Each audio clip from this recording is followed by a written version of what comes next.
¿sí?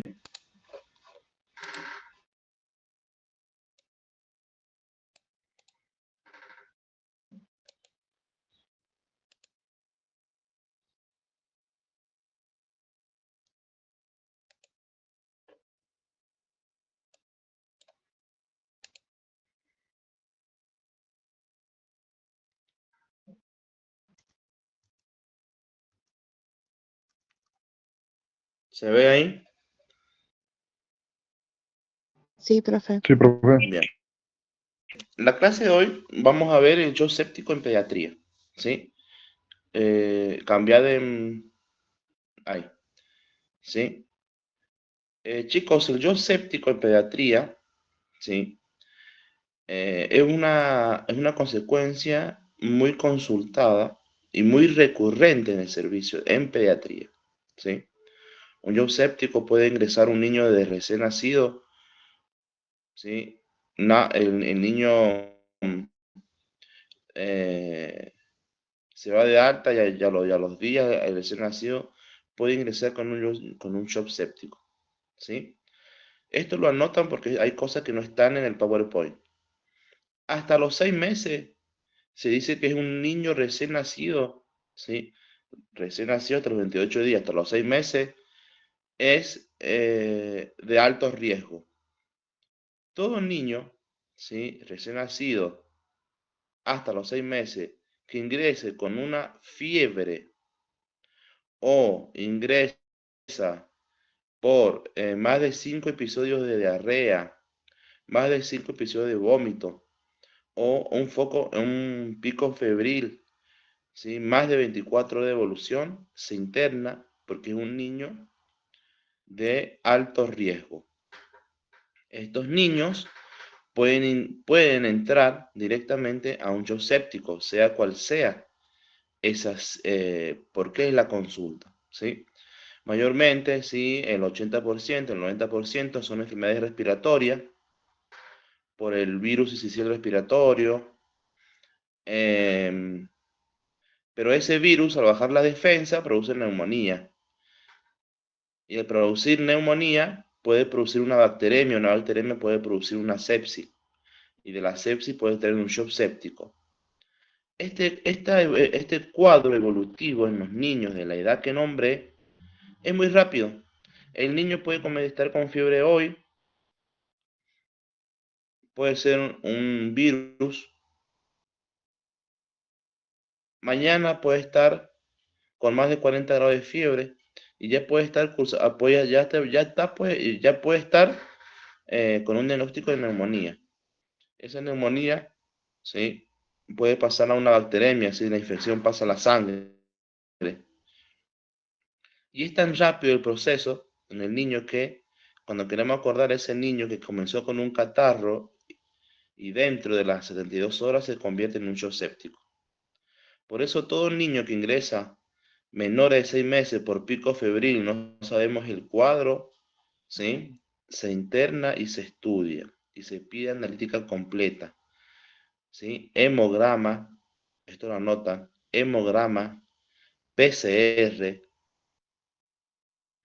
sedimento de orina, rayo X de tórax, fresco de materia fecal, fresco de materia fecal, ¿sí? Porque buscan el foco. Y son niños de alto riesgo, ¿sí? Dice que el yo séptico se define como una infección grave que conduce a disfunción cardiovascular. Una vez que el paciente está en shock, ¿sí?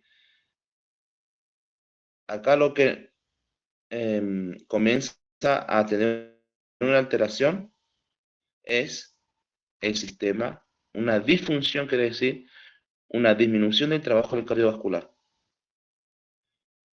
¿Cómo uno se da cuenta cuando incluyendo la hipotensión arterial? Al tener una hipotensión arterial, el paciente séptico, en el shock séptico que hace hipotensión, una del tratamiento inmediato que hay que hacer para aumentar esa presión arterial es la expansión primero ¿Vieron esa expansión que vimos con tercero B, la deshidratación? ¿Sí? Cuando el paciente tiene una deshidratación grave, que se hace una expansión. Pero acá el paciente séptico va a necesitar medicación vasoactivas, ¿sí? Como por ejemplo la noradrenalina, ¿sí? El yo séptico se define como sepsis más la necesidad de vasopresores para mantener una TAM. Recuerden la TAM, arriba de 65 mililitros de mercurio y el ácido láctico menor a 2. El ácido láctico, chicos, te va a indicar la acidez de la sangre. Eso se hace a través del astro. A través de sangres arteriales está el ácido láctico. ¿Sí? Bien. Antes, ¿sí? Antes, el Consejo Internacional de Pediatría se dice que el niño en las radiografías sale que el niño ingresa en un CIRS, luego en una sepsis severa y fallo multiorgánico. Ahora se va a categorizar en dos grandes grupos, la sepsis y el yo séptico. El yo séptico ya el paciente ya va a tener un trastorno de conciencia, hipotensión y el paciente va a tener vasopresores para aumentar esa presión arterial. En la sepsis, el paciente quizá con una expansión de líquidos isotónicos, el paciente eh, puede responder al tratamiento, ¿sí? En el shock séptico, el paciente va a necesitar drogas vasoactivas, ¿sí? Para vasodilatar ese vaso y poder aumentar, ¿sí? El flujo de sangre a los órganos importantes del cuerpo, ¿sí? Bien, ahora se clasifica en sepsis el yo séptico.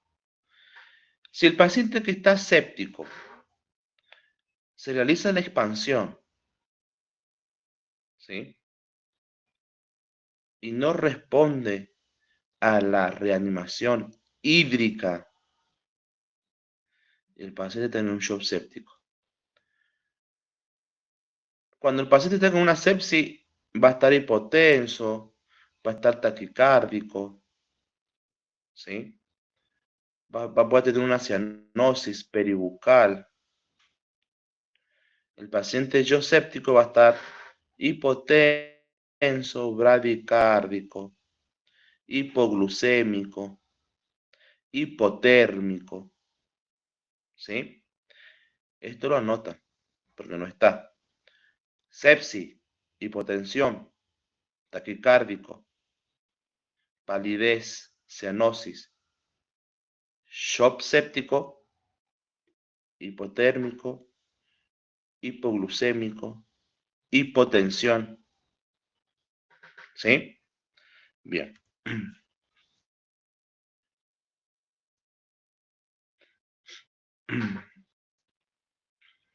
Cambia. Cambia el próximo. Nosotros, para poder manejar este shock séptico o esta sepsis, debemos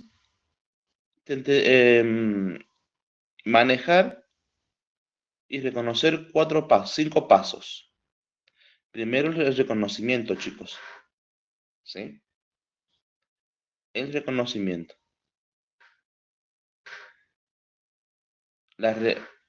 Luego vamos a hacer la reanimación. Una vez que hacemos reconocimiento, tenemos que comenzar de forma inmediata con la reanimación. Luego la estabilización. Luego la referencia.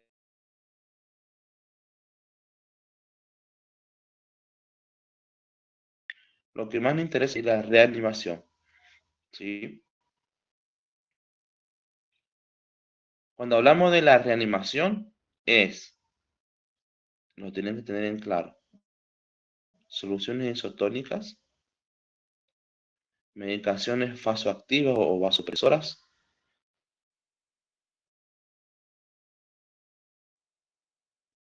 ¿sí?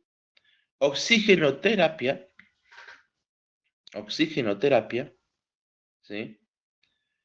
Cuando acá hablamos del reconocimiento, es hacer el triángulo de evaluación pediátrica, que ya lo vamos a ver, hacer el ABCDE, ¿sí? Y control de signos vitales. En el niño por ahí, en los lactantes o recién nacidos, deben valorar la fontanela. Si la fontanela está tensa, ¿sí? Y si se le hace como una, usted tocan y notan como una pelota, como un globo, ese niño está en shock, ¿sí? Más que nada en la fontanela. El niño va a estar irritable, va a llorar, ¿sí? Cuando tomen ustedes, apenas lo tocan, van a ver, van a sentir miembros inferiores, miembros superiores fríos, fríos al tacto, ¿sí? El paciente va a estar hiperventilando, puede estar pálido y valoración de fontanelas, ¿sí? Bien. Reconocimiento puede o no ser una sepsis, taquicardia, taquimneico, pulsos, el relleno capilar, temperatura en las extremidades, tensión arterial y fiebre. Esta es la clínica de la sepsis, ¿sí? Después tenemos, ¿sí? Existen dos formas de presentación del shock. Tenemos el shock frío y el shock caliente. Esto es pregunta de examen. ¿Qué diferencia hay en el shock frío y shock caliente? En el shock frío, el gasto cardíaco va a estar disminuido, los pulsos van a estar débiles, el llenado capilar va a estar enlentecido, menor a 3 segundos, ¿sí? Y va a haber una resistencia periférica, y la resistencia periférica va a estar aumentada. En el shock caliente, el gasto cardíaco va a estar aumentado, extremidades calientes, pulsos periféricos amplios, que va a estar saltón. El llenado capilar va a ser en 2 segundos, no más de 2 segundos, ¿sí? Tenemos el shock frío y el shock caliente, ¿sí? Pase. En la reanimación, pase. Esta etapa está dirigida a corregir alteraciones hemodinámicas y metabólicas, optimizando la entrega de oxígeno a los tejidos, porque el paciente que está en shock, ¿sí? No hay demanda de oxígeno. Entonces, por ende, a este paciente que hay que colocarle en todos los pacientes que están en shock, ¿sí? Ya cuando usted hagan el trabajo práctico de shock en emergentología, todos los shocks, ¿sí? Acá hay alteración de oxígeno en los tejidos. Por ende, le tienen que colocar oxígeno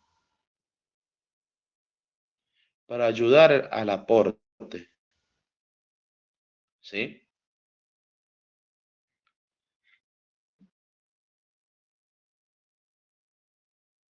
La entrega de oxígeno a los tejidos disminuye y la demanda, esto lo logramos a partir de las metas clínicas, ¿sí? ¿Ustedes cómo se van a dar cuenta que el paciente sin el saturómetro le va a faltar oxígeno, que ustedes creen que te va a tener eh, disminuido el oxígeno?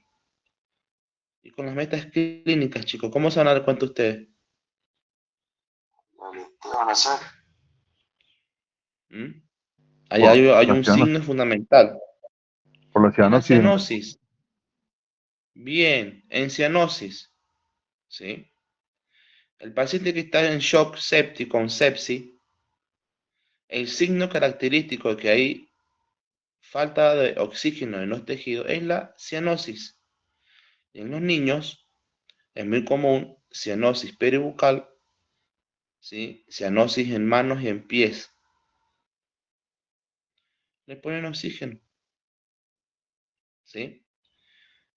Metas hemodinámicas, normalizar la presión de perfusión tisular, perfusión abdominal, mejorar el índice de shock, ¿sí? ¿Y cómo ustedes, a ver, las metas hemodinámicas, ustedes cómo vamos nosotros a mejorar esa meta hemodinámica?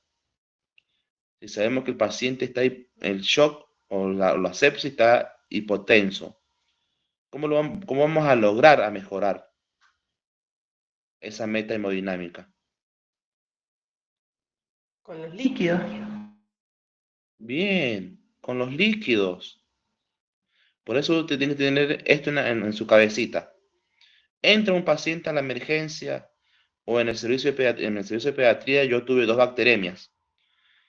Decir que le hemos detectado en bacteremia, el niño subió de la guardia con una ITU, chicos, subió a las 16 horas.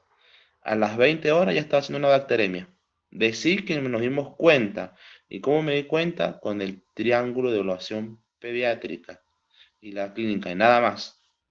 Entonces lo llamo al residente, le digo, doctor, tenéis una bacteremia, hace que lleve líquido, lleve solución fisiológica, lleve la jeringa de 60, llevé todo para tomar los signos vitales, llevé el glucómetro, ¿sí? Le hicimos una expansión, la niña respondió, no hemos llegado a que la niña entre en la sepsis. ¿Por qué? Porque nos hemos guiado con las metas clínicas, con la observación, con el triángulo de evaluación pediátrica, ¿sí? Eh, por eso es muy importante que ustedes tengan en cuenta esto. ¿Cuáles son los pasos a seguir? ¿Sí? Bien. Y las metas de oxigenación. Tratamiento. Acá lo que tenemos que hacer es organización de los roles. ¿Sí? Vía aérea, mantener una vía aérea permeable, valorando la necesidad de intubación. ¿Qué escala de Glasgow se debe realizar intubación? Menor a 8, profe. Bien, menor a 8. ¿Sí? Esto se lo tienen que quedar en la cabeza. Escala de Glasgow menor a 8. Ustedes escuchan el puntaje 8 y ya vayan preparando el carro de paro. Vayan buscando las cosas para realizar intubación. Establecer al menos acceso venoso permeable. Si no se obtiene, en 5 minutos realizar acceso intraóseo. Extraer muestras de laboratorio. Iniciar monitoreo hemodinámico no invasivo. Los signos vitales, completo. Cuando hablamos de extraer muestras de laboratorio, esto lo anotan. Porque el pacientito, ¿sí? Cuando estamos haciendo la reanimación hídrica, estamos con las metas hemodinámicas, automáticamente se llama laboratorio para que me saquen un hemocultivo y un urocultivo. ¿Sí? ¿Por qué? Porque yo debo comenzar, el médico me va a indicar que comencemos con el rescate de la ceftriaxona. ¿Sí? Entonces, un pacientito, bueno, con estos niños que me hicieron a mí una bacteremia, llamamos al laboratorio, ¿sí? Esa niña estaba hipotensa, entonces el laboratorio decía que ya venía con vía periférica del servicio de guardia, no le encontraban acceso venoso, que hicimos la expansión, como era una bacteremia, no hicimos la expansión 20 mililitros kilo, sino hicimos 10 mililitros kilo, 2 veces, y ahí recién las chicas del laboratorio pudieron sacar el hemocultivo. ¿Sí? Siempre tengan en cuenta esto: hemo, uro, hemograma, PCR, sedimento de orina, fresco de material fecal, ¿sí? Y en lo posible un astro arterial o venoso, ¿sí?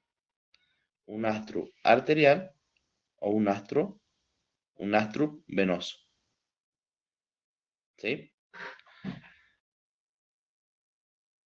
Y monitorización continua de signos vitales, ¿sí? Tratamiento. Primera hora de reanimación. Acceso intraóseo intravenoso en 5 minutos, ¿sí? Reanimación adecuada con líquidos iniciada dentro de los 30 minutos. Iniciar bolos de referencia con fluidos cristaloides, ¿sí?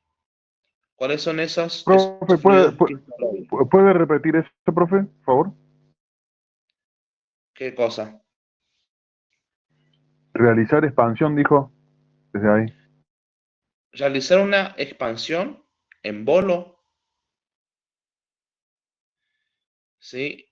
Dentro de los 30 minutos de que el equipo detecte si el paciente está en sepsis o en shock séptico. ¿Sí? No me puedo demorar yo en hacer esa expansión en bolo. Cambia, Ivo, ¿sí? Y esa expansión se va a hacer en bolo con fluidos cristaloides. Recuerden que las soluciones cristaloides isotónicas, ¿cuáles son?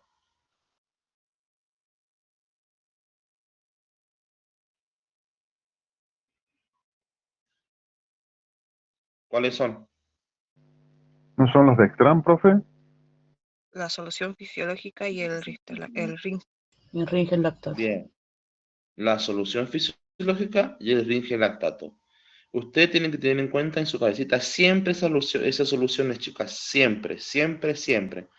Si no se deben olvidar que todo paciente, sea cual sea la reanimación, es con soluciones cristaloides isotónicas. ¿Sí? Iniciación de antibióticos de amplio espectro dentro de 60 minutos. Una vez que nosotros detectamos esa sepsis, ese shock séptico, ¿sí? No tenemos que pasarnos de los 60 minutos para administrar el antibiótico de alto espectro. Pero antes de colocar el antibiótico, ¿qué se hace? ¿Qué les dije? Se sacan las muestras. Bien, sacar muestras. ¿De qué?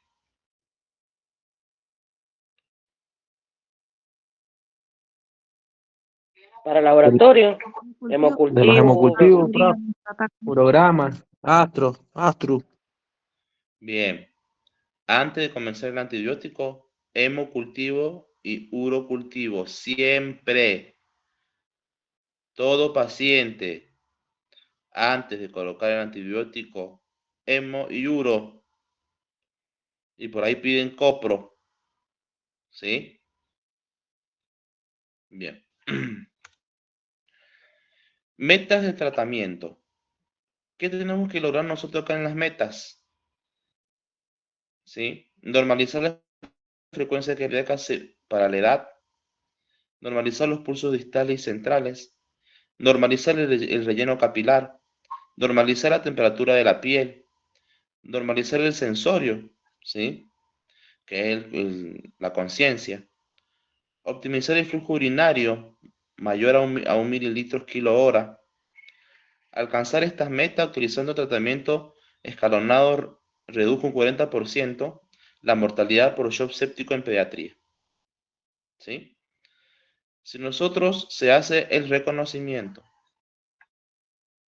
¿sí? Se hace el tratamiento y se estabiliza, el paciente responde. En pediatría no es lo mismo que me entre un adulto en un shock séptico que un niño, ¿sí? En pediatría, el niño me entra en un shock, sea cual sea el shock, y a los 60 minutos es otra persona, es otro paciente. Es como que ese pacientito nunca entró en shock.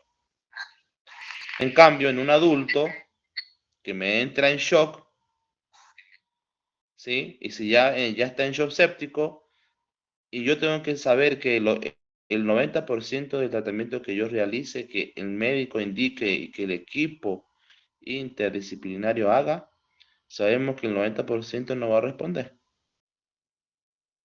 ¿Sí? ¿Por qué? Porque el paciente adulto tiene patologías prevalentes, patologías de base, hipertenso, diabético, insuficiencia renal crónica, insuficiencia cardíaca, problemas metabólicos, hormonales, ¿sí? Entonces, si yo tengo un paciente con un shock séptico de adulto y tiene falla de bomba, y no lo voy a poder expandir como me dice el protocolo, expanda con 2 mililitros de oxígeno, de soluciones cristaloides. No lo voy a poder expandir si el paciente tiene falla de bomba y se dializa. ¿Sí? O es diabético. En cambio, en el niño, si ustedes se detectan, hacen el reconocimiento de COS, el niño responde. El niño sale del cuadro. ¿Sí? Bien.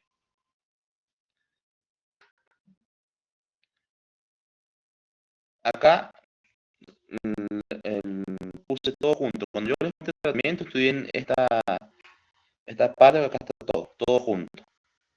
Vía aérea, acceso vascular periférico, administración de fluidos, preparación e infusión de fármacos, obtención de estudios de laboratorio, registro de las acciones, tiempo y cumpliendo las medidas, contención e información a la familia, las metas iniciales básicas, vía aérea, perfusión y una frecuencia cardíaca normales para la edad.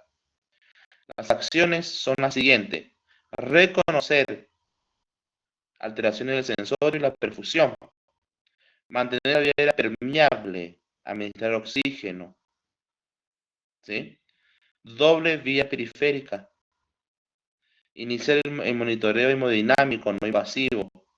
¿Cuáles son? Todos los signos vitales. Electrocardiograma continuo, determinar la glucemia y la calcemia. ¿Por qué la glucemia? ¿Qué produce en el shock séptico el paciente? Bien. Hipoglucemia, profe. Esto es pregunta de examen. Si yo le pregunto, ¿qué pasa en el organismo en el shock séptico? Hipotermia, hipotensión, hipoglucemia. Cortito y conciso. Listo. ¿Sí? Siguiente. Acá volvemos con lo mismo. Reconocimiento, reanimación, estabilización. ¿Sí?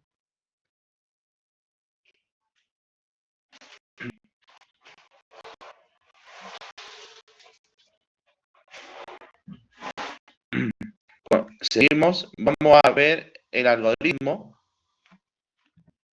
¿Sí? En lactantes y niños.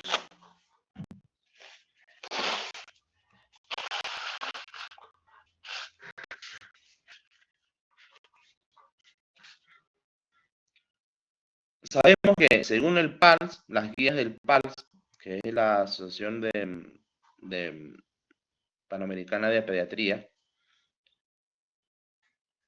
¿qué dice? Comience con oxígeno de alto flujo, ¿sí? Y establezca un acceso vascular intraóseo o intravenoso, ¿sí? Cuando hablamos acá de oxígeno de alto flujo, que yo tengo que administrar el 100% de oxígeno, ¿qué dispositivo ustedes van a utilizar?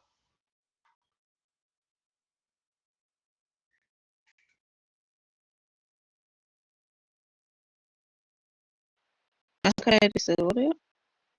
Bien, la máscara con reservorio, ¿sí?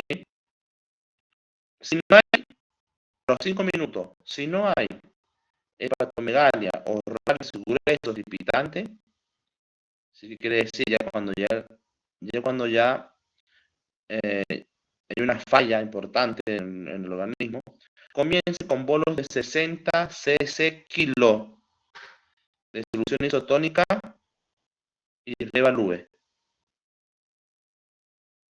¿sí?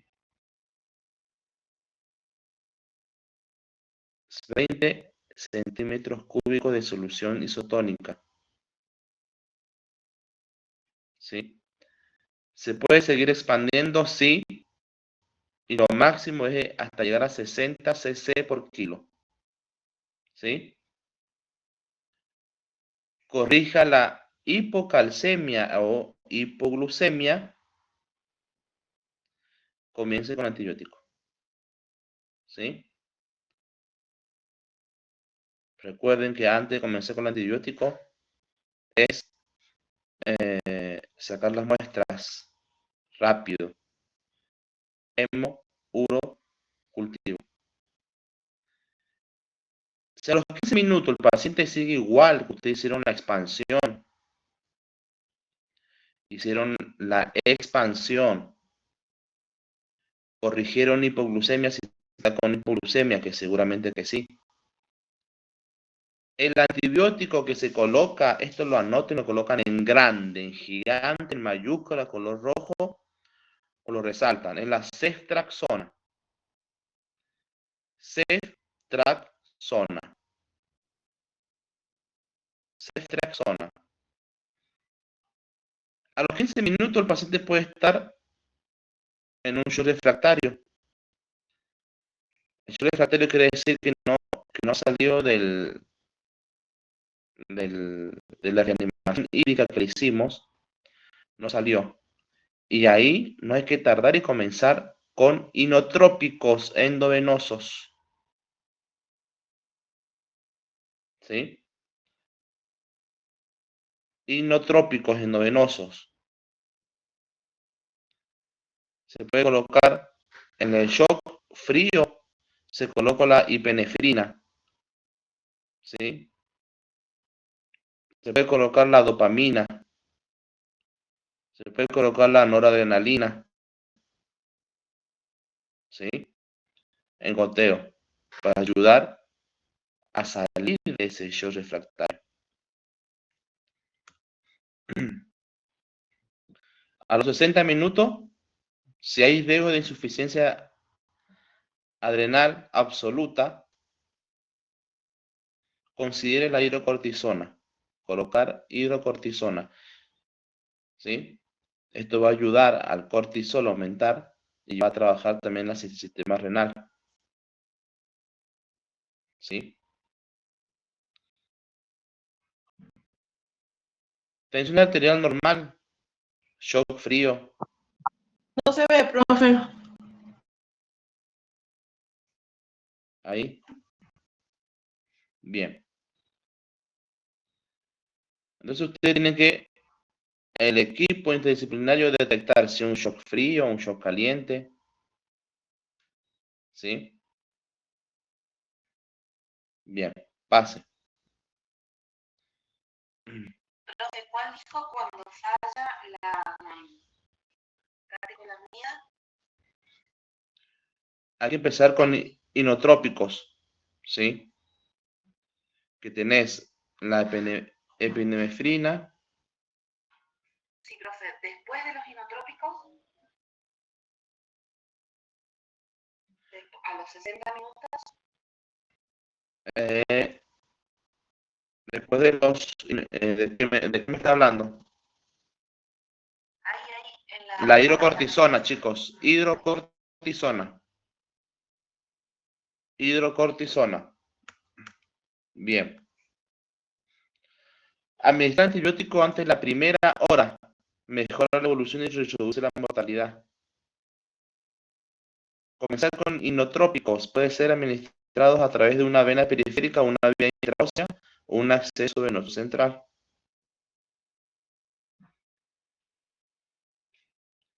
La noradrenalina y la adrenalina. Espeso por 0,6 miligramos de adrenalina o noradrenalina, diluido en solución fisiológica 300 mililitros, a infundir a 3 mililitros hora. ¿Sí? A 3 mililitros hora. ¿Cambia? Los objetivos son los siguientes. Perfusión normal, frecuencia normal para la edad, signos vitales, ¿sí? No invasiva, apropiada de la edad, que es la perfusión tisular, una saturación de oxígeno venoso central mayor a 70, optimizar la ventilación mecánica.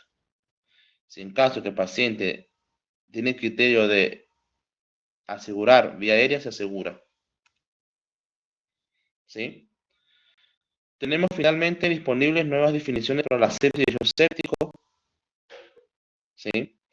Recuerden que la sepsis, el paciente va a estar sin trastorno de conciencia, hipotenso, taquicárdico. En el shock séptico va a estar hipotérmico, hipoglucémico, ¿sí? Hipotensión, hipotermia. Los criterios de SIRS, así como la definición de sepsis grave, desaparecen. Es sepsis o yodo séptico. El reconocimiento de la sepsis es esencial, así como su tratamiento óptimo. Es posible mejorar el trabajo de las instituciones mediante las generaciones de paquetes de medidas protocolos. Chicos, desde ustedes cuando comiencen a trabajar, es muy importante que los servicios tengan protocolos. Porque si no, viene un médico con un librito, el otro médico con el otro librito, el otro médico con el otro librito, y es un desastre esa emergencia. Es un desastre ese tratamiento. Entonces, está bueno que en los servicios tienen que haber protocolos, ¿sí? Y nadie trae su libro. Se maneja con los protocolos del servicio. Es recomendable que cada institución de desarrollo adopte un paquete de rendimiento para identificar barreras para lograr los objetivos de reconocimiento, reanimación y estabilización del paciente en shock séptico. ¿Sí? profe, ¿esto en la actualidad existe? ¿En cada institución hay un protocolo? Miren, yo en la guardia, que yo hace 4 meses que no estoy en la guardia, chicos, tenemos 4 protocolos. Tenemos 2 protocolos que lo hizo el licenciado Marcelo Uber. 2, que ese protocolo está evaluado por el comité de docencia de cada institución. Es evaluado, ¿sí? Y una vez que den el ok, lo firma el director y se manejan con eso. Y los otros dos protocolos, bueno, uno lo hice yo y el otro lo hizo una compañera. Y nada más. 4 protocolos tenemos. ¿Sí? En pediatría no tenemos ninguno. ¿Sí? Yo subí a pediatría, chicos, y pregunté si hay protocolos y no hay protocolos. Cuesta, porque ¿qué pasa? Yo siempre digo, el enfermero se recibe, empieza a trabajar y se dedica a trabajar. ¿Sí? Les cuesta mucho la capacitación continua, chicos. La capacitación continua en los hospitales es un desastre. No sé si será igual en todo el mundo o acá en Mendoza es así. El enfermero va, trabaja, cumple sus horas, no se capacita. Y no les nace, ¿sí? Mira, voy a hacer el protocolo de servicio. Porque ustedes tuvieron una preparación académica. Pueden armar un protocolo. Así ustedes como presentan los trabajos con carátula, los objetivos, el desarrollo, la conclusión, es un protocolo. ¿Sí? Pero nadie lo hace. ¿Sí? Nadie lo hace. Entonces, cuando pasa algo, ¿sí? En el servicio, y los protocolos, no hay. Porque viene este profesional con este librito, el otro viene con este, el otro viene con este. ¿Sí? Cuesta mucho, chicos. ¿Sí? Cuesta mucho. Y pasa en todo el hospital. Yo creo que el Hospital Central y el Hospital Noti deben tener protocolos, porque son hospitales de referencia y hospitales importantes de la provincia. ¿Sí? Pero cuesta mucho, ¿sí? Cuesta mucho que el profesional, ¿sí? Se siente y se comprometa con el servicio, armar protocolos, ver, planificar capacitación continua. Yo en el servicio de pediatría me he cansado de decirle, chicos, si necesitan capacitación, yo estoy disponible. Nadie me pide nada. Bueno, ¿sí? La única persona que me pidió, por favor, que prepare, que los ayude a capacitar, que van a comenzar los residentes nuevos ahora en septiembre, es el jefe de residente. Nada más. Me dijo, Héctor, ¿puedes ayudarme a preparar a los residentes? Dice, en ciertos temas. Sí, le digo, voy a decirme y armemos el cronograma de capacitación para los residentes de medicina para pediatría y bueno, voy a decirme qué necesitas que te ayude y lo hacemos. ¿Sí? No tengo problema, pero es el único. Colegas míos, Pero ninguno. me parece que no hay capacitación porque en los lugares de trabajo hay cero motivación, me parece, creería yo. Exactamente. ¿Sí? Cuando yo estaba en la guardia, cuando teníamos la jefa anterior, que esa jefa ahora subió a supervisión, ella te decía, bueno, a ver, Acevedo, tal fecha vas a dar convulsiones en pediatría. Entonces vos tenés que preparar tu carpetita, el PowerPoint y ella te lo va avisando. Listo, chicos, tal día hay que conectarse por Meet o lo hacíamos en el Ateneo del hospital y lo hacíamos en un horario, por ejemplo, más que nada lo hacíamos en el cambio de guardia de la tarde. Entonces, entre las 14 y 15 nos pasábamos. Entonces, dabas tiempo que el enfermero turno noche vaya a su casa, descanse, vuelva, ¿sí? El turno mañana lo enganchas, que se queden una horita más y enganchas a los enfermeros de la tarde que están entrando. ¿Sí? Pero bueno, cuesta mucho la capacitación continua. ¿Sí? Un montón. Y esto es importante, chicos. Es muy importante porque ustedes después, el día de mañana, cuando ustedes se presenten y trabajen, van a ver y después se van a acordar de mí. Che, nunca más una capacitación, el servicio es neutro, ¿sí? El servicio no crece.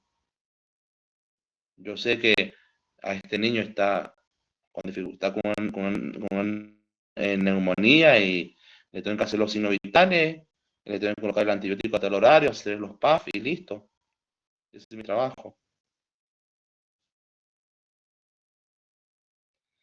Bien.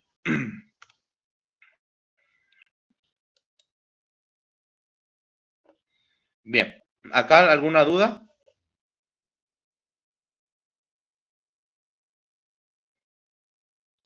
Chicos, Profe, sí. No, profe. quería comentarle algo. Estuve trabajando con un paciente en el hospital militar y se notaba mucho que esto que usted dice, cuando el médico da una orden, no comunicaba, entonces se hace muy engorroso, yo estando desde afuera, ¿no? Con un paciente, le cuento. Se hace muy engorroso cuando vos ves que dicen algo al paciente y después no hay comunicación y el enfermero no sabe, o se está haciendo un paciente y le traen la comida, entonces es como una desorganización que hay, como usted dice. Exacto. Exacto. ¿Sí? Por eso ustedes tienen que hacer el cambio. ¿Sí? Yo siempre digo, ustedes tienen que hacer el cambio de servicio. Va a costar un montón. ¿Sí? Porque, a ver, ustedes cuando entren a trabajar no van a cambiar la mentalidad de una enfermera que lleva 20 años de profesión. Van a lograr ese cambio, que esa enfermera se adapte a lo nuevo. Y no. Entonces, ustedes tienen que hacer el cambio. ¿Sí? Igual que la medicación. ¿Sí? Con la medicación hay que trabajar con mucho cuidado. ¿Sí? Con mucho cuidado. ¿Sí? Entonces, em, es ver el cambio. ¿Sí? Ustedes son el cambio. ¿Sí? Ustedes deben cambiar, ¿sí? Con lo nuevo. ¿Sí? Pero bueno, eso yo creo que de a poco, ¿sí? Y obvio que ustedes no van a cambiar la mentalidad cuando entren a trabajar de una enfermera de 20 años y nunca le reproche. Ustedes reprochan o corrigen a una enfermera más de 15 profesión, ¿sí? Le hacen la cruz, ¿sí? Entonces ustedes, si la enfermera le dice, esto es así, bien, perfecto, lo voy a hacer así. Pero ustedes lo van a hacer como ustedes aprendieron, como es el criterio, ¿sí? Hay muchas cosas que se han modificado, que han cambiado. Cuando entren a trabajar se van a dar cuenta, ¿sí? Se van a dar cuenta de muchas cosas. Ustedes van a decir, ¿sí? Y así han trabajado 20 años y no les cambia la mentalidad con nada, ¿sí? Bien.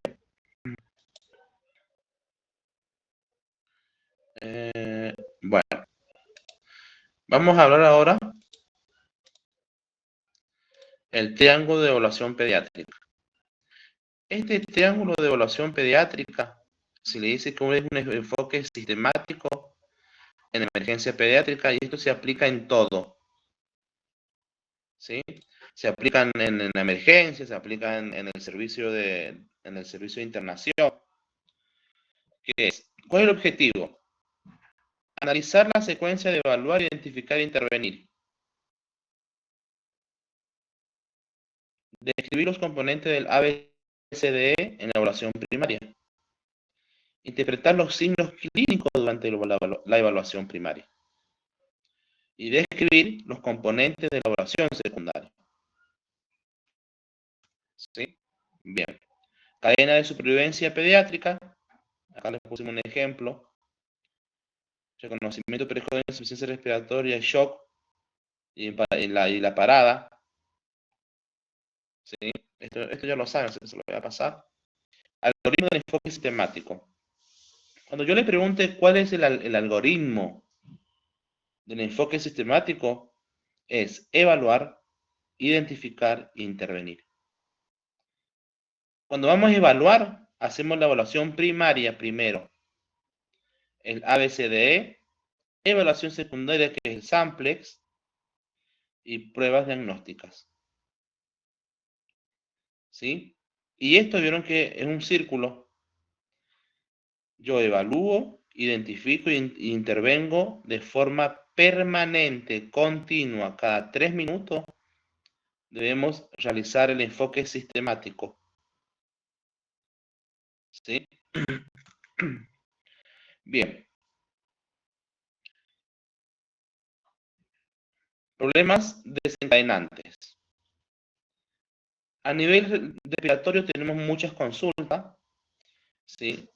En los niños, dificultad respiratoria, entra en una insuficiencia respiratoria. En esa insuficiencia respiratoria entra en una insuficiencia cardiopulmonar, paro cardíaco.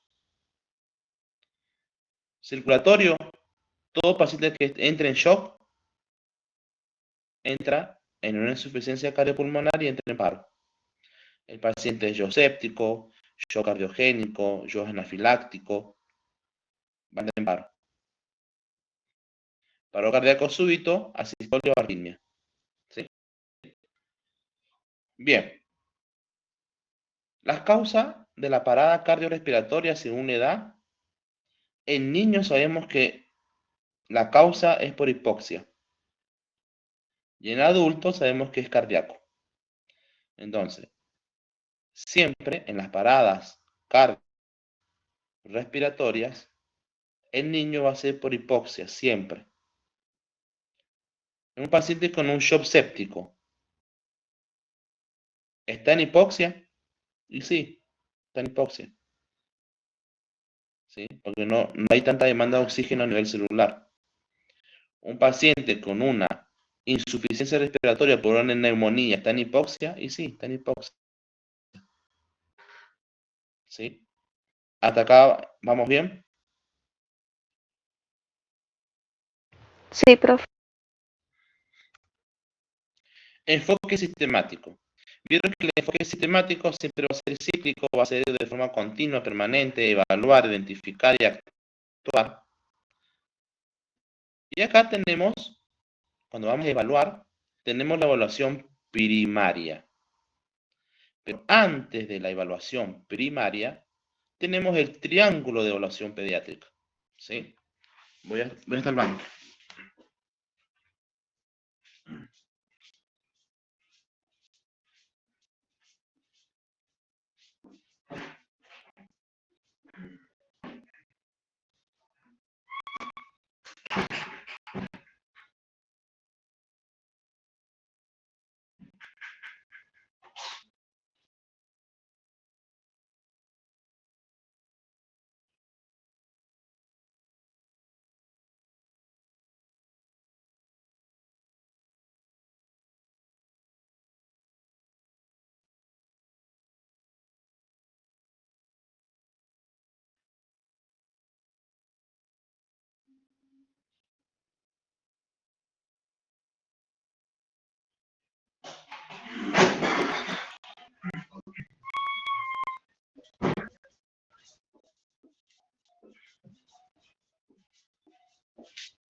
Bien.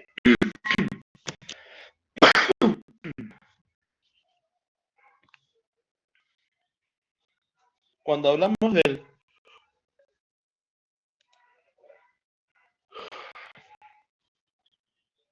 del TEP, pongan TEP y significa Triángulo de Evaluación Pediátrica. Acá dice apariencia, trabajo respiratorio y circulación. ¿Sí? Cuando yo voy a evaluar este TEP, yo al paciente ni lo toco. Lo estoy observando con la observación.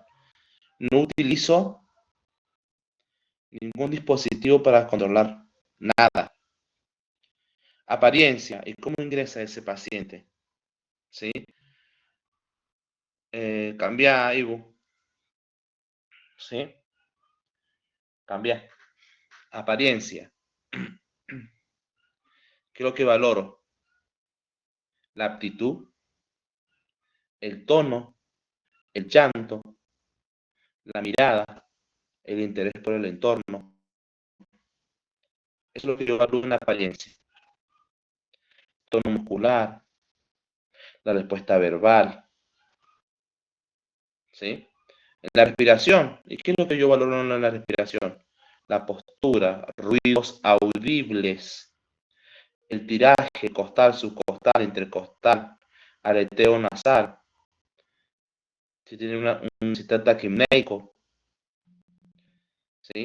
Y en la circulación, palidez, piel moteada, cianosis. Este es el TEP, es de la observación. Apariencia, respiración y circulación es lo que yo voy a valorar, voy a observar, ¿sí? Si está hipotónico, reactivo, cómo es el llanto, un llanto con quejido, un llanto sin lágrima, con lágrima, ¿sí? Es lo que valoro. Yo acá no toqué nada, no puse termómetro, no puse saturómetro, no puse nada. ¿Sí? Bien. Una vez que yo realicé el TEP, el triángulo de evaluación pediátrico, recuerden que tienen el enfoque sistemático, ¿sí? Que es evaluar, identificar y actuar. Y dentro de evaluar, tienen el TEP, primaria, secundaria y terciaria. Eso no se confunda. Cuando hablamos de la evaluación primaria, esto ya se lo saben de memoria. Vía aérea, buena respiración, circulación, déficit neurológico, exposición y oximetría de pulso. ¿Sí? En la evaluación secundaria vamos a ver el sample. El sample, que es la exploración física detallada, medición de glucosa al pie de la cama. Mido glucosa. Después viene evaluación terciaria, que es la evaluación diagnóstica, que es análisis laboratorio, radiografía y otros estudios dependiendo del caso del niño. ¿Sí? Bien.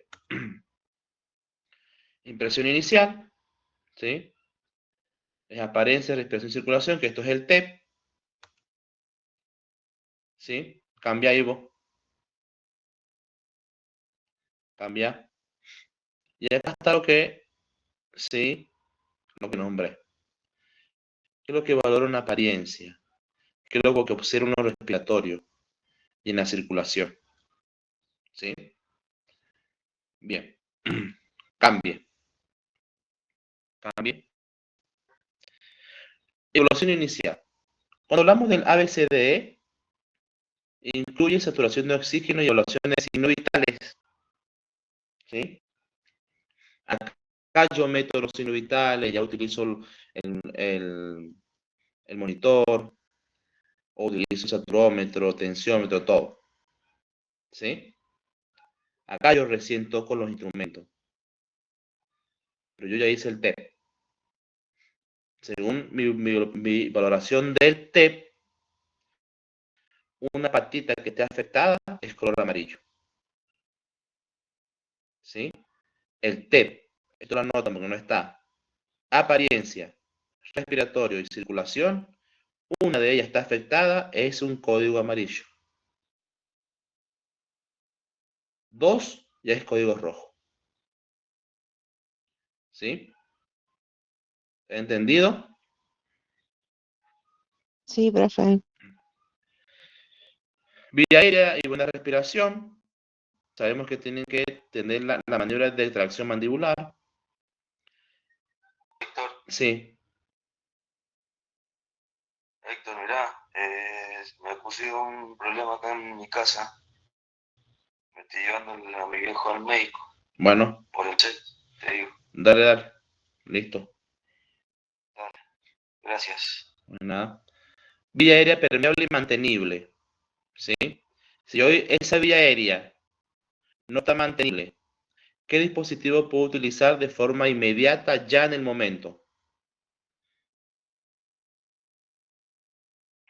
¿La canela de mayo? Bien, la cánula de mayo. Bien, chicos, bien. Esas cosas tienen que tener en cuenta ustedes. ¿Sí? Bien, ¿sí? Eso es usar la lógica y el fundamento y el criterio. Una cánula de mayo, listo, pongamos una cánula de mayo. Ya vamos a tener una vía aérea mantenible y permeable. ¿Sí? Bien. ¿Qué es lo que vamos a ver? ¿Sí?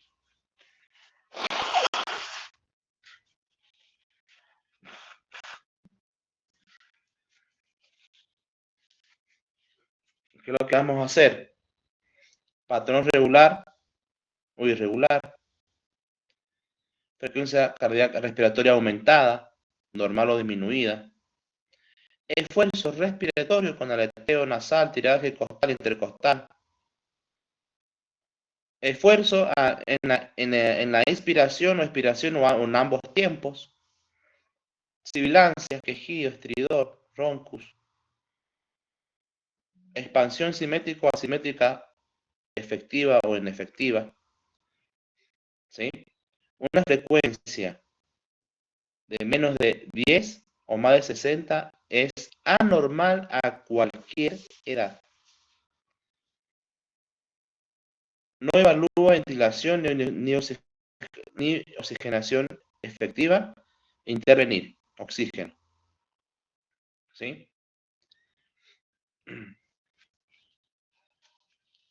Diagnóstico. La dificultad respiratoria, ustedes van a tener leve, moderado, grave. ¿Sí? Leve, moderado, grave. Cuando hablamos de una insuficiencia respiratoria, es trastorno de conciencia, frecuencia respiratoria inadecuada, esfuerzo respiratorio en ambos tiempos, saturación baja de oxígeno, cianosis, y ya estamos hablando de una insuficiencia respiratoria. Si yo tengo una dificultad respiratoria, ¿sí? Yo, para este paciente con una dificultad leve, moderada o grave, yo voy a utilizar oxígeno. Por ejemplo, si tengo una dificultad respiratoria leve, ¿qué dispositivo vamos a utilizar? La cánula. Bien, la cánula nasal. Si es moderada, ¿cuál vamos a utilizar?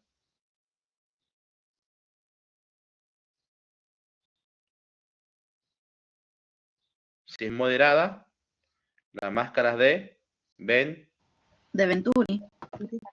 Venturi. Chicos, razonen, hablen. ¿Sí? Y si es grave, vamos a utilizar la máscara de Reservorio. Sí. Pero cuando hay una insuficiencia respiratoria, ¿qué hay que hacer acá? Claro, chicos, hay que intubarlo. Hay que intubarlo. ¿Sí? Hay que intubarlo. Bien, bien. Así tienen que razonar, chicos.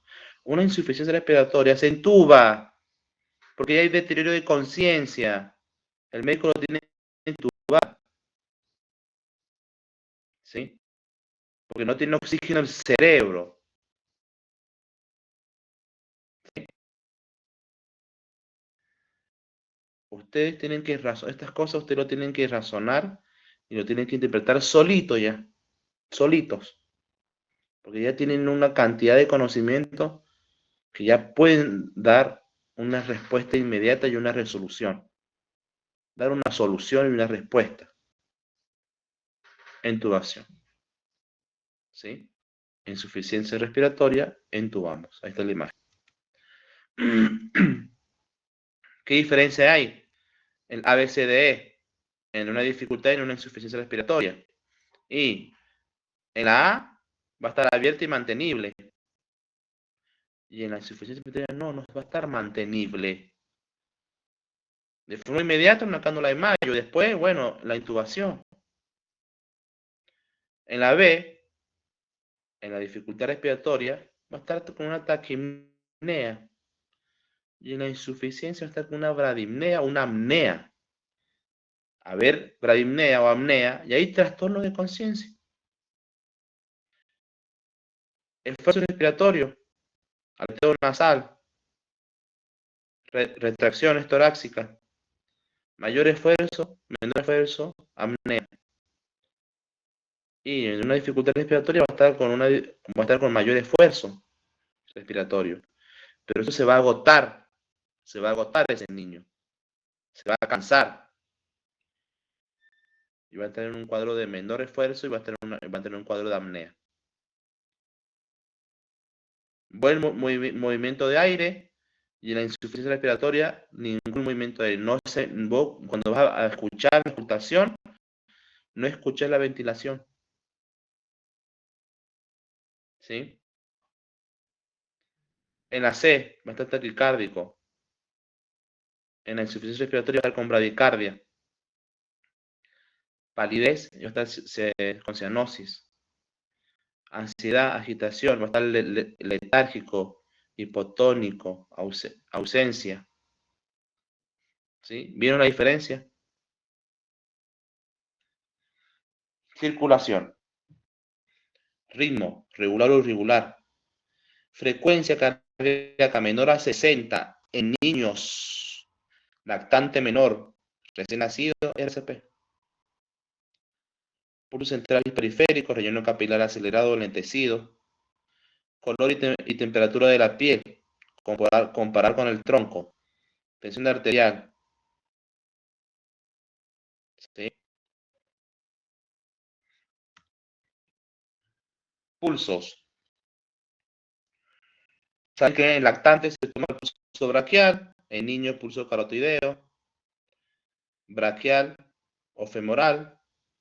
Recuerden que tienen que estar los pulsos periféricos presentes. Si no hay pulso periférico presente, el paciente está en shock. ¿Sí? Déficit neurológico. Acá vamos a utilizar, ¿sí?, la escala de la conciencia, que es el ABDI. Alerta, voz, dolor, inconsciente. O la escala de Glasgow, que es lo mismo. Pero en pediatría se usa mucho la escala de ABDI. Esta es pregunta de examen. Bueno, toda pregunta de examen. ¿Sí? Un niño que tiene un trastorno de conciencia, más en lactantes o neonatales, no se olviden de tomar la glucemia. Deben tomar glucemia. Porque quizás, chicos, ha pasado, mire. En pandemia, cuando ya pasó, cuando ya estamos ya en los últimos días de la crisis de pandemia, estamos con mi compañero Marcelo Uber, es un capo ese hombre, excelente como trabaja en emergencia. Nos llaman del hospital Beltrán, chicos,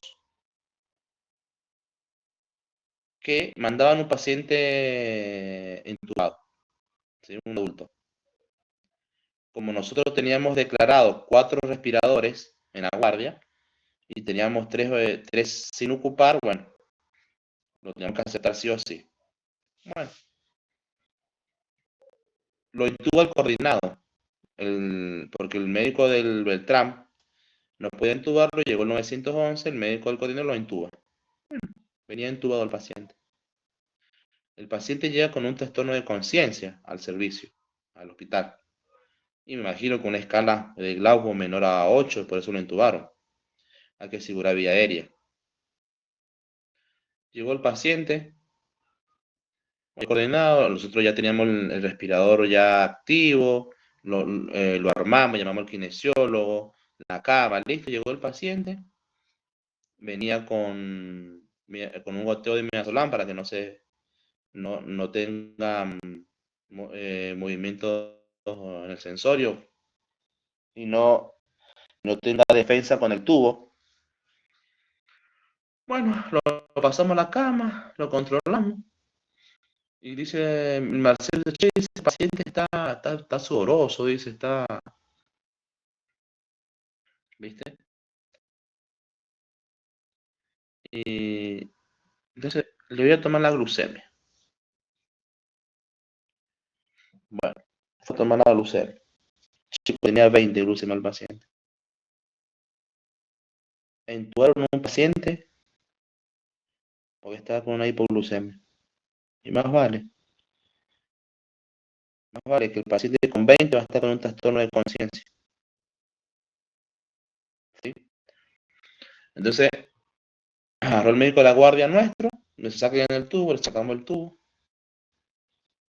le pusimos dextrosa y a los 5 minutos el paciente se despierta, ni sabía todo lo que le hicieron. Tenía sonda nasogástrica, sonda vesical. Miren el error grande, chicos. Un paciente se comió un tubo por una hipoglucemia. ¿A ustedes les parece? ¿Sí? Y que ninguno le tomó la glucemia en la sala de emergencia. Entonces imagínense la falta de capacitación continua que tiene. ¿Sí? Ninguno. 3 enfermeros, 2 médicos, el chofer de la ambulancia y el médico de la ambulancia. Nadie le tomó la glucemia. Miren el error grande, chicos. Un paciente su vía aérea fue invadida por una hipoglucemia. Le colocaron glucosa y el paciente sale. Le sacamos el tubo y todo, le pusimos glucosa y el paciente después decía que le dolía la garganta, que sentía un dolor importante. Así que bueno, le pusimos un corticoide, un analgésico para aliviar un poco. Lo dejamos en observación, quedó internado. Pero miren la falta de valoración. ¿Sí? La falta de valoración. Y es un simple pinchazo. Sacar una simple muestra de un dedo. Nada más.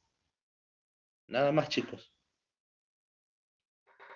¿Qué faltó acá? Una correcta valoración. Una correcta, ¿sí? El ABCD, ¿sí? Trastorno de conciencia, glucemia, primero, siempre. ¿Entendido, chicos?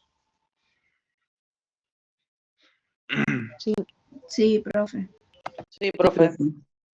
Porque después cuando van a trabajar, ni se les pasa por la cabeza, hoy la glucemia. ¿Sí? Exposición. Temperatura, hipertermia, la piel. ¿Sí? Miren, acá hay un paciente con cianosis. ¿Vieron el bebé? Las manitos, la boca. ¿Sí?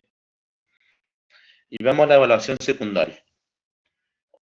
El examen físico detallado por sistema. ¿Sí? Cuando yo empecé a dar PP3, me acuerdo el primer año, cuando di esta clase, le hice hacer a los chicos trabajo práctico de hacer uno de... No, voy a ver si encuentro ese trabajo para pasárselo. Lo hicieron tan bien, chicos, excelente el trabajo. Excelente. A ver si lo encuentro, che. ¿Cómo lo hicieron? La verdad que yo les di un caso, fue por grupo.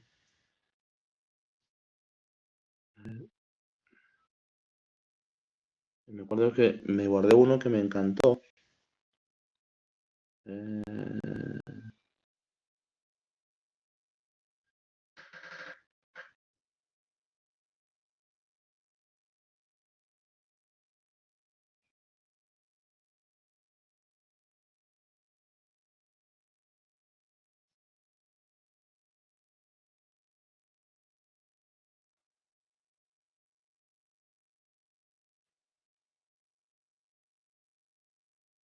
No sé qué se habrá hecho.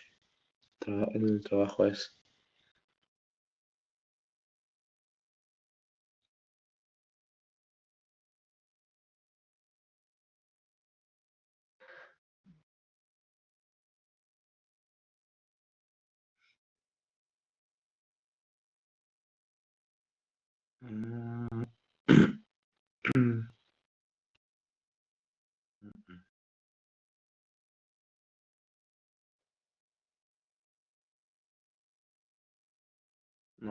Bueno, a ver si lo encuentro, se lo voy a compartir.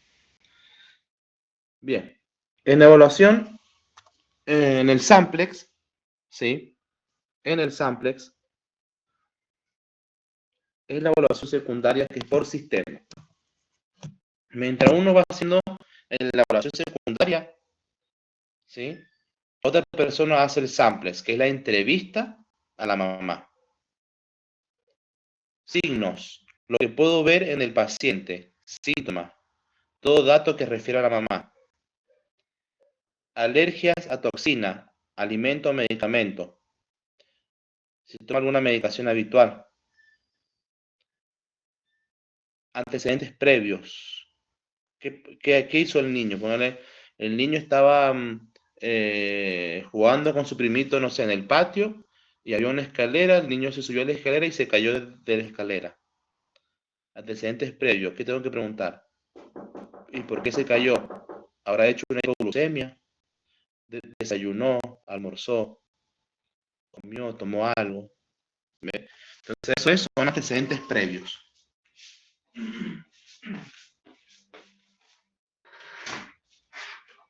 Hola. Está acostada. Ah, está acostado todavía. No, quería preguntarle si me va a poder ayudar a hacer el porque me ayudan a estar en el hospital y me va a mandar a otra chica, pero yo no sé todavía cómo me ayuda, porque si hagamos, voy a estar. Ahí le he preguntado. Pregúntamelo y después si me contesta, sí o no. ¿Cómo andas ahora? Bien, estoy. A full. Ajá.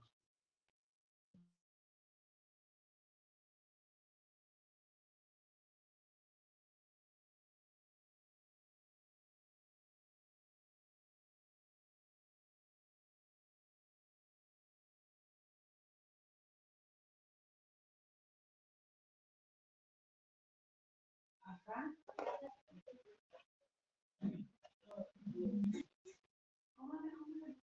Bien. Entonces, antecedentes previos. Siempre se pregunta, a ver, ¿qué hizo el niño? ¿Sí? Anteriormente, ¿qué hizo? ¿Sí? La L, la última ingesta. ¿Sí? Y la E, de eventos. Todo lo relacionado con lo que lo trajo a la consulta. ¿Por qué lo trajo? Y porque se cayó de la escalera. ¿Y cómo cuando usted fue a ver, usted vio cómo se cayó? No. Cuando yo llegué, ya está tirado en el piso. ¿Y cómo está tirado? Boca abajo, estaba boca arriba, estaba de costado, la cabeza golpeó con algo, tenía algo en la cabeza, cómo estaba la mano, cómo estaba el pie, todo. Se averigua todo. Cuando usted se acercó, estaba llorando, estaba con quejido, o estaba dormido, y cuando usted se acercó y lo movió, pegó el llanto, todo. En la parte pediátrica, en la evaluación secundaria se pregunta todo, ¿sí? Eso, ¿sí? Cuando yo haga un samplex y una evaluación secundaria correcto, yo voy a saber qué está pasando con ese niño. Quizás el niño no almorzó todavía, o no tomó desayuno. Subió la escalera, hizo un 5, produjo una hipoglucemia y se cayó. ¿Sí? Evaluación terciaria. En este punto, con el paciente estable, habiendo realizado las dos anteriores, podemos pensar, hacer el médico tiene que pedir estudios complementarios. Dependiendo el caso, se va a pedir el laboratorio, rayo X, tomografía, lo que sea. ¿Sí? Reevaluación. Siempre ustedes tienen que reevaluar. ¿Sí? Es muy importante la reevaluación frecuente en el triángulo de evaluación pediátrica, el ABCD, signos vitales, síntomas como el dolor, la disnea, ¿sí? Reevaluar siempre. Peso del niño. ¿Sí? Hay una fórmula existe una fórmula menos exacta para estimar el peso del niño, porque capaz la madre está en shock y no te da el peso. Sacamos una fórmula. Niños de 1 a 10 años. Es 2 por edad en año más 4. ¿Sí? También podemos disponer de aplicaciones para dispositivos móviles o ordenador. ¿Sí? Pero esa es la fórmula. Conclusión. La valoración inicial pediátrica tiene dos partes. La impresión general del triángulo, el TEP, apariencia, respiratoria y circulación, la evaluación del ABCDE. El TEP se realiza utilizando la vista y el oído, como les dije, sin necesidad de contacto físico con el paciente. El TEP explora tres condiciones: aspecto general, respiratorio, circulatorio. El TEP sirve para establecer un diagnóstico, sino para determinar el estado fisiopatológico del paciente. El TEP, ¿sí?, en emergencia, no damos diagnóstico. Este paciente tiene una hipoglucemia, pum. Este paciente está con una neumonía. No se da diagnóstico, porque si uno da diagnóstico, estamos errados. Yo tengo que hacer el TEP, ya sea en adulto o pediátrico, el ABCDE, el Samplex. Yo hasta lo último, que cuando el médico pida los estudios, todavía no estamos dando diagnóstico. Porque pueden cometer errores gravísimos si vos das un diagnóstico y realmente no es. Y ha pasado. Y yo tuve experiencia en eso. Entró un niño, un lactante menor. La tutela la tenía la abuela. La mamá se lo quitaron porque era adicta. Los padres eran adictos. Y solamente podían verlo esos niños los fines de semana. ¿Sí? Los fines de semana. Resulta que el fin de semana, el sábado fue la mamá a verlo, se lo llevó, lo trajo en la tarde-noche del sábado. El día domingo la abuela lo vio raro, con un quejido. ¿Sí? Llega la guardia, ¿sí? Hacen todo el ABCDE, todo, le toman la glucemia y estaba con 250 de glucemia. Y ya se casaron con el diagnóstico. Es un diabético. ¿Sí? Es un diabético. Y se casaron con el diagnóstico en la evaluación primaria. ¿Sí? Se casaron con el diagnóstico en la evaluación primaria. Bueno, listo. Suerito, zona nasogástrica. El paciente no tenía llanto, chicos. Al NOTI. ¿Sí? Eso la ve un pediatra. Antes que este niño se vaya, ingresó la otra pediatra. ¿Qué tiene? ¿Te ayudo? No, dice, ya tengo todo resuelto, deja. La doctora igual se metió, la otra. Y resulta que el niño tenía una parálisis del lado izquierdo, no tenía los movimientos finos y gruesos de la mano derecha, el pie derecho. Entonces esa colega le dice, no es una hiperglucemia. ¿Y sabe qué le contestó la compañera? Es mi paciente, no estás. Yo ya tengo todo resuelto. Bueno, se fue la pediatra. La otra pediatra. Se fue a la NOTI. Como esa pediatra puso que era una hiperglucemia, ese niño apenas llegó a la guardia del NOTI, no le hicieron la reevaluación. ¿Uno qué les dice? Servicio que entra se reevalúa al paciente. No. Listo, si puso una hiperglucemia, lo internó directamente en clínica, en el NOTI, en servicio de clínica médica. Al otro día, el niño siguió igual. Los pediatras de piso lo reevalúan, le hacen una tomografía y tenía fractura de cráneo ese niño. tiene un edema cerebral. Entonces miren la cantidad, ¿sí?, de horas que han venido a dar un diagnóstico. Por eso en emergencia no se da diagnóstico, se corrige. Y recién da diagnóstico con la evaluación terciaria, cuando una vez que vos tengas los estudios de mano, se da diagnóstico. Este niño tenía fractura de cráneo por golpiza, un edema cerebral, y recién al otro día, el día domingo que se trasladó el niño al NOTI, el día lunes al mediodía subió a terapia intensiva intubado. ¿Vieron los errores que hay? ¿Sí? ¿Vieron los errores?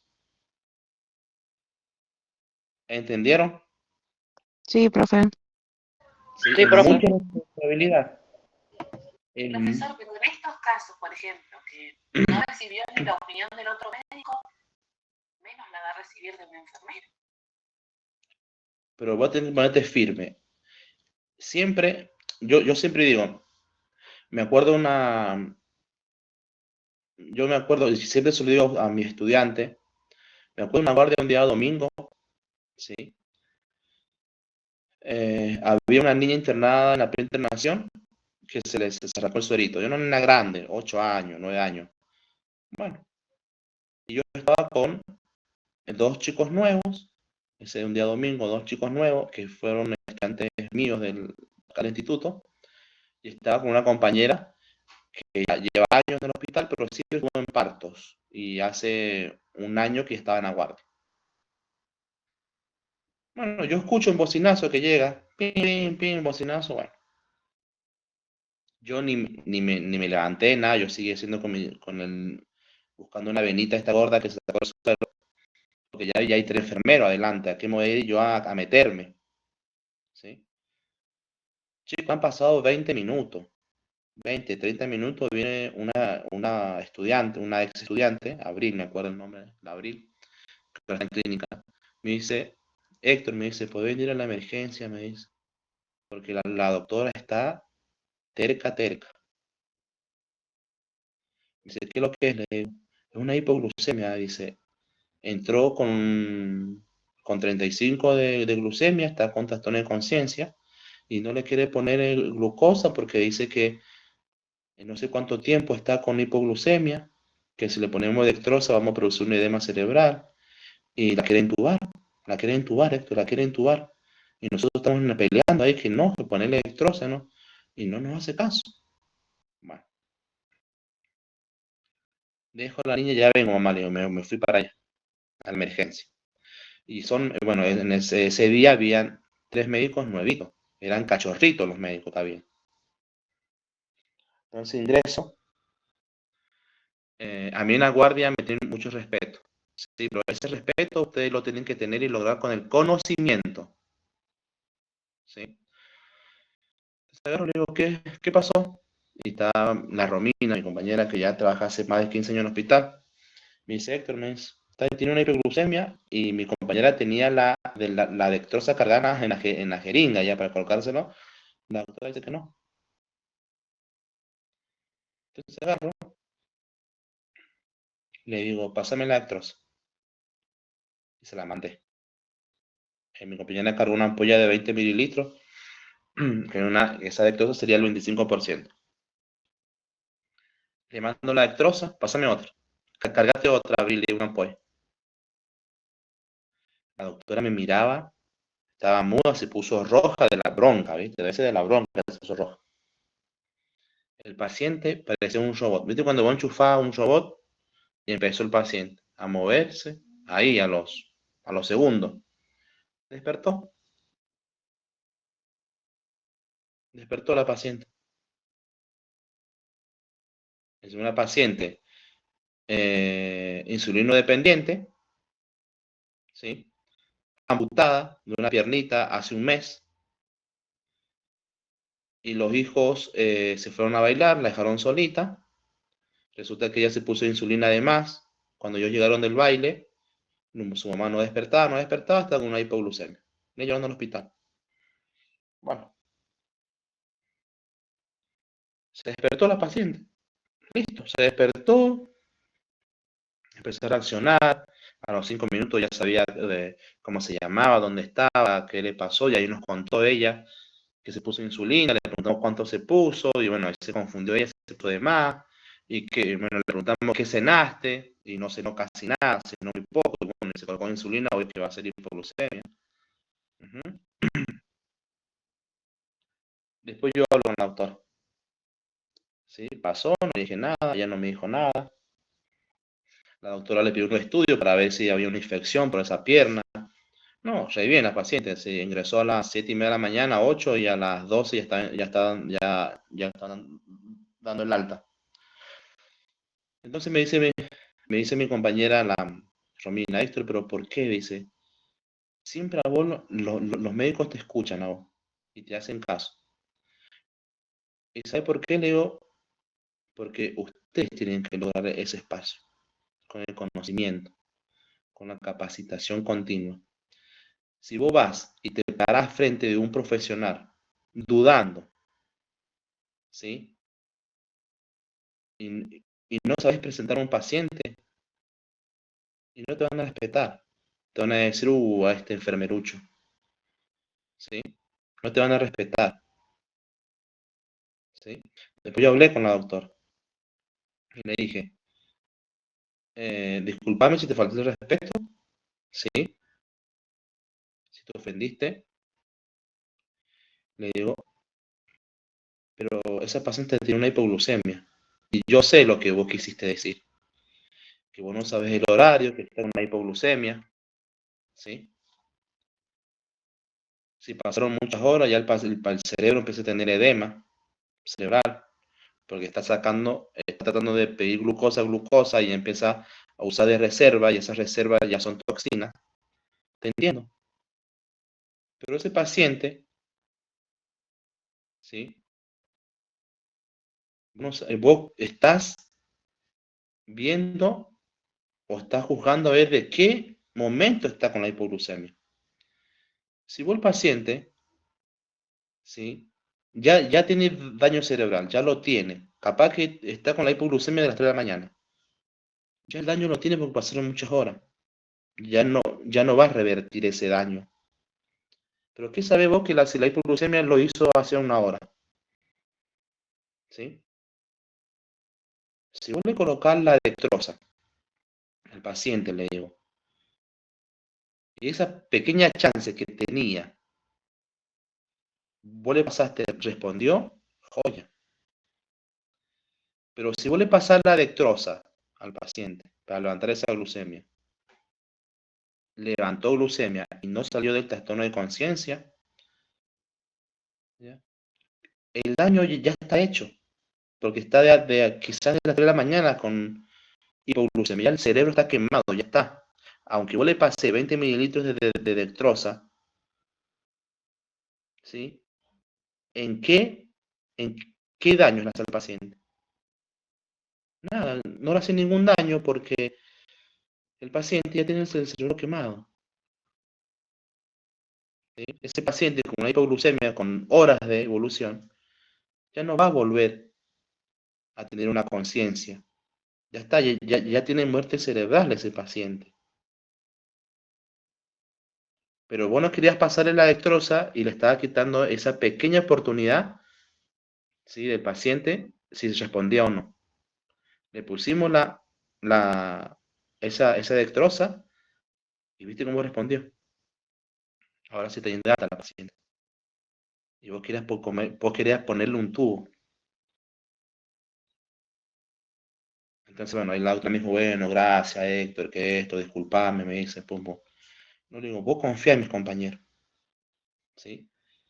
Si mis compañeros te están aconsejando, te están diciendo, confía. ¿Sí?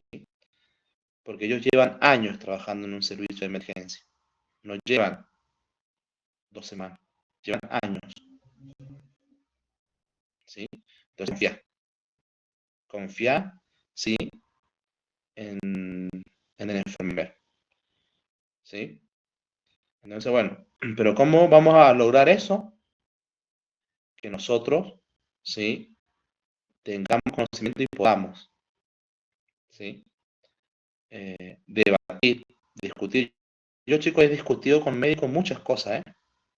Muchas cosas que no me han gustado y me han dado la razón. Es más, llegué una vuelta a la guardia, había una paciente con una cetoacidosis diabética y me dice la doctora, le indicó a la doctora que le pague la bomba de insulina con una cetoacidosis porque la glucemia estaba normal. Error grande, gravísimo, ¿sí? Si una cetoacidosis diabética está con una bomba de insulina, ¿sí?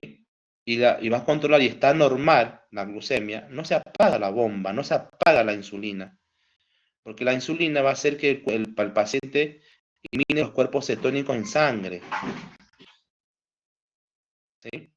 Si la glucemia está normal, si el paciente tenía 10 mililitros hora, se coloca a 5 mililitros hora, se baja la velocidad y se coloca una dextrosa, un paralelo de dextrosa a 21 mililitros hora, que coma algo, pero nunca, en una situación así con bomba de insulina, nunca se apaga la bomba. Aunque hemos logrado la glucemia normal. Nunca, chicos. Entonces esta médica no me hacía caso, ¿sí? Entonces, ¿qué hice? Subí a hablar con el terapista, una terapista. Una terapista que era picante. Cuando bajó, la subió y la bajó. La subió y la bajó. La cagó a pedo. ¿Sí? No me importa. Si es burro, yo no.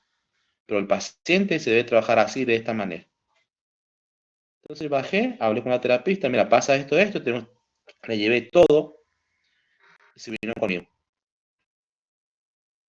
Ahí la terapeuta me dice, bueno, Héctor, ponerle a 3 mililitros hora, ponerle una dextrosa al día, 21 mililitros hora, que coma algo. ¿Sí? A las 2 horas le vamos a hacer un estudio a ver si están bajando los cuerpos cetónicos. ¿Sí? Después fue la terapista, no saben, encima era una petiza picante que la subí y la bajó a la otra. Después la otra estaba caliente conmigo, mira, bueno, no me importa. A mí me interesa el paciente. Yo acá en el trabajo, amistades, yo no vengo a hacer. Sí, a mí me interesa el paciente. Y si nos llevamos bien en el trabajo, me parece genial y perfecto. ¿Sí? Bien.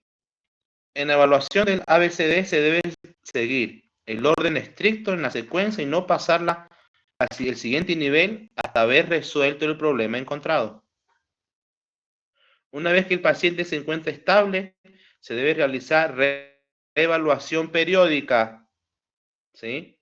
Si ese paciente estuvo en el hospital en Maipú, se trasladó al central, el central debe realizar y reevaluar nuevamente del principio, el ABCD o el norte, donde sea. ¿Entendieron? En la evaluación secundaria se debe realizar una anamnesis y una exploración física completa. Los pacientes graves deben ser trasladados a un hospital, a un centro hospitalario de alta complejidad. La realización de simulacro es la mejor estrategia para aprender a estabilizar pacientes graves. Es la simulación clínica. ¿Sí? Bien. Bien, chicos. ¿Alguna duda? No, profe. No, pues, Bien. Bueno, chicos, que tengan un buen fin de semana. Nos estamos encontrando la próxima semana, que es presencial. El lunes, entre lunes y martes, ya voy a subir los grupos para que comiencen la práctica el lunes 8. Lunes 8, 9, 10 y 11, al Parriciem, un grupo. ¿Sí? Después el otro grupo la próxima semana. Estén atentos. Cualquier duda que tengan, me preguntan a partir del lunes. Ahora no respondo más nadie. ¿Sí? ¿Entendido? Sí, profe. Bien. Vale. Profe, ¿este material lo va a subir a plataforma? Sí. Sí, sí. Está en la plataforma, pobre, profe, está en la parte de Magento. Sí, ya lo voy a subir a la PP3.